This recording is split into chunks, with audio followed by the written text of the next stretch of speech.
True regret is when you look at something as a missed opportunity and there is no remedy now because time's run out.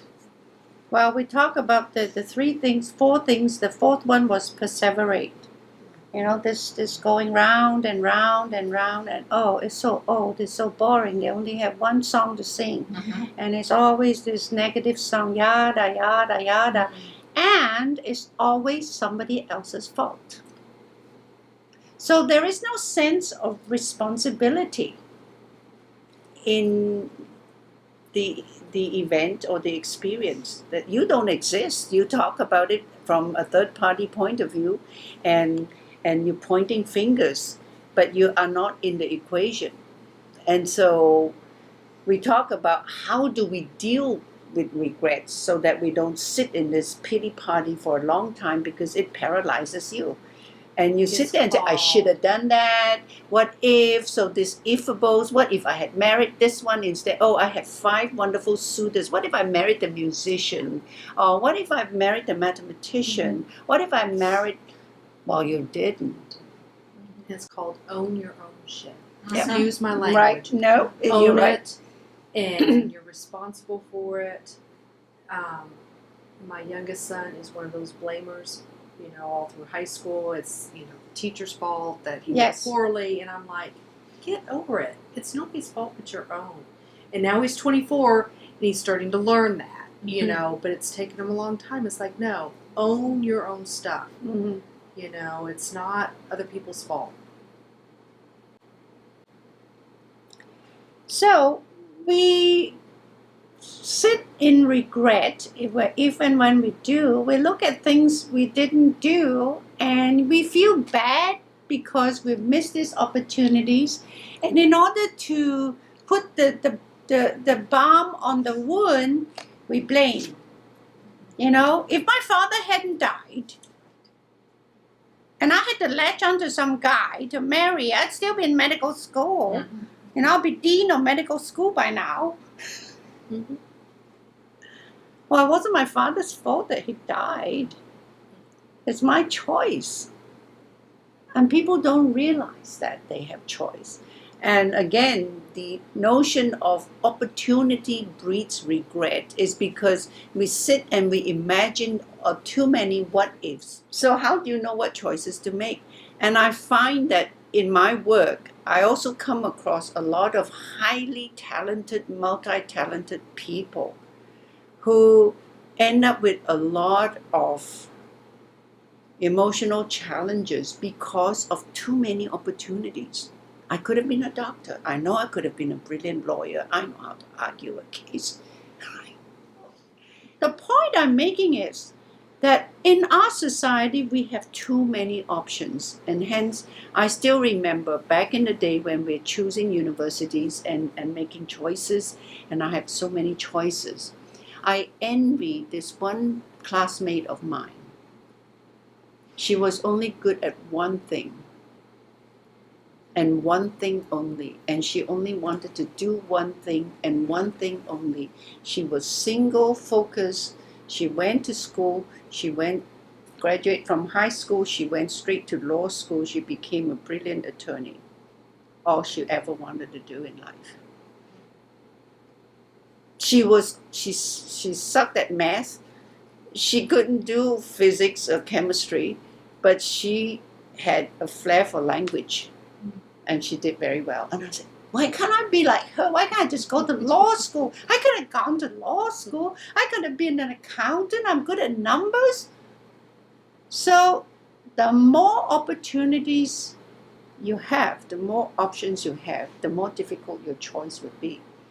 I think I would rather have that than to know I was only very linear and only had one option. I'd rather have the choices and the opportunities. I don't know. To explore. Because I don't know what it's like to only have one choice. Yeah, it makes it more I really interesting. don't know. So here's, I got a whole spin on this, and I wanted to bring this earlier. Uh-huh. So I do sales for a living, and I study the psychology of sales constantly. And there's a basic principle, and like you're saying, is that 3 items is a choice, 2 is a decision. All right. Mhm. Okay. So if I'm presenting to my customer and I present 15 options, they will never make a decision. No. Too many. If I present them with 5 options, they still will sit there paralyzed. Too many. Do I choose this? Because I might regret choosing this. My customers do this all the time. I have to funnel it into cost savings, this, until I can get them to 2 items. So whenever you go to the eye doctor, how do they always kind of present? Is it better like this or like this? Yes. Right. Like this or like this? And it's always 2. You have a 2. decision. Yes, no. No, maybe, no. Yes or no. That's it. You know. If you get to this, like you're talking, oh, I should have done physics. I could have been an astronaut. I could have done this. Right. But you There's didn't. no end. It spirals out Right. into Yeah. nowhere. Right. Sometimes when you have so many options, you just walk away.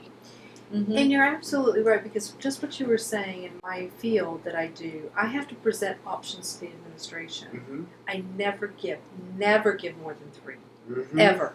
And if I go to them and they say, none of these work, I go back to the drawing board and I bring 3 more. But I never bring more than 3 Mhm. because it's overwhelming. It is. They can't focus on Right. it.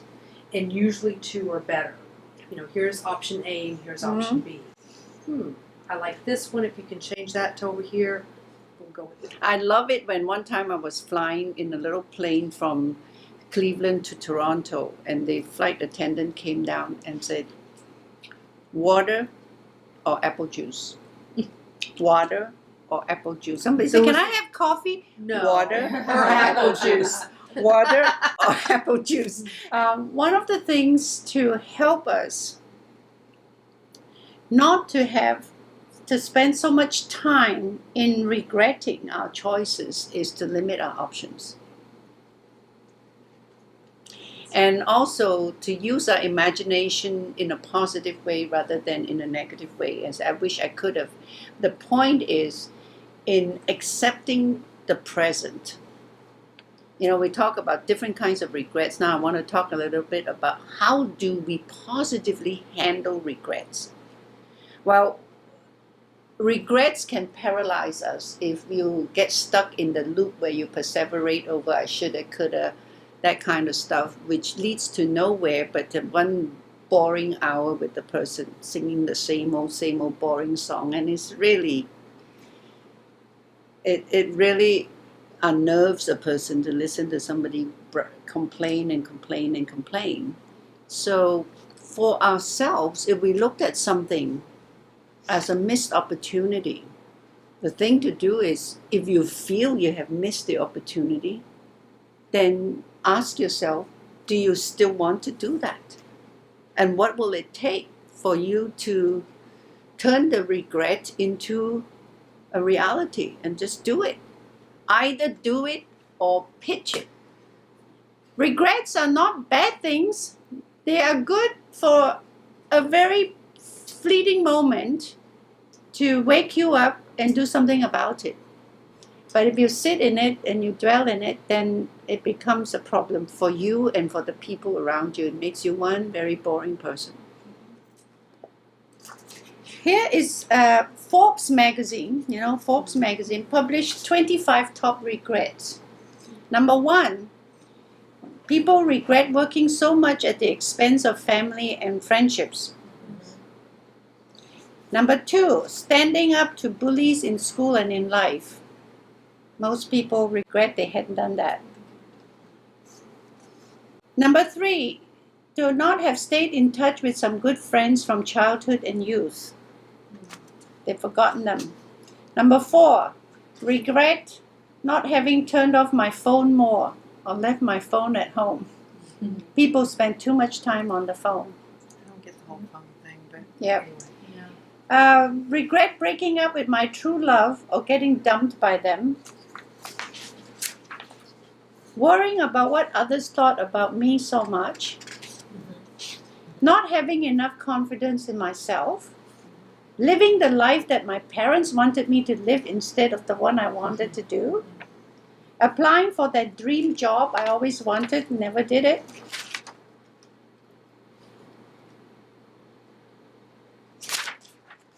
Regret not having been happier more and having taken life too seriously. Regret not having gone on more trips with family and friends. Regret letting marriage break down. Regret not having taught my kids to do more stuff. This is a survey they found. This one, not bearing the hatchet with a family member or old friend. Not trusting that voice in the back of the head. I've said that voice in your gut. This one, not asking that girl or boy out. Must be young people, right? Young people. Regret getting involved with the wrong group of friends when I was younger. Regret not getting that degree, that high school or college education. Choosing the practical job over the one you really wanted. Spending more time with the kids, not having the quality time. Not taking care of my health when I had the chance, not having the courage, those who smoke, right? Yes. You don't wait till you Don't get look at me. You know I'm guilty. Oh, okay. Not having I didn't know you smoked, but not having the courage to get up and talk at a funeral or an important event. Not visiting a dying friend before he died. Not having learned that other language, you want to study a second language and didn't do it. Not being a better father or mother. So at the bottom of it, it says, we can all relate to most of these regrets. We can't change the past, so this isn't meant for you to start a pity party. The question is, what are we doing with the rest of our lives to ensure that we don't experience any of these regrets later on when we're in the hospital preparing to say goodbye? I believe that most things are fixable. I cannot fix the past. And most people I see in my office, they come to me with a horrible past. And I would tell them that I cannot change your experience. I cannot change what happened to you. But I can help you change how you feel about it.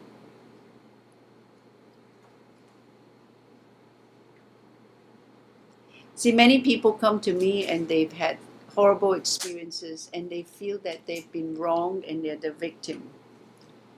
I'd say, I can help you regain your own dignity and feel differently about the experience.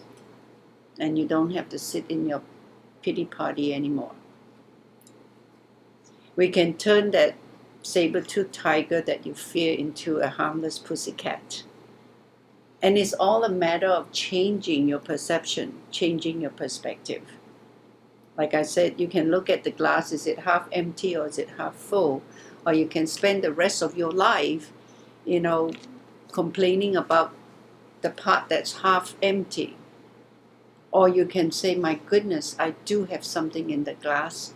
Why don't I just take that and rejoice in it? Or I could say it's the wrong size glass. And every day you can choose to have your glass be running over. It's a matter of perspective. So this kind of work is we look at how do we reclaim that precious piece of our spirit so that we can have the ability to let go of things we can't change and change the things that we wish for and not sit here and hope for it. I don't believe in the idea of hope. Yeah, I've talked extensively with Tricia about the notion of abandoning hope. I tell people, abandon it, quit it, because hope is always in the future. Hope is always wishing for someone else to do for you. Well, stop it. Stay still this moment and do something for yourself. That's power. Start by changing your mind and how you feel, how you perceive things. This could be half empty, this could be half full, but I said, I don't need a glass to measure me. I'll be like the water, pour it on the ground. I would flow like the water. And that was Bruce Lee. Right. So that's the empowerment piece, is to, if you look at regret, look at it as a matter of impermanence. one of the Buddha's teaching is for us to feel peaceful and happy is to accept the idea that life is impermanent.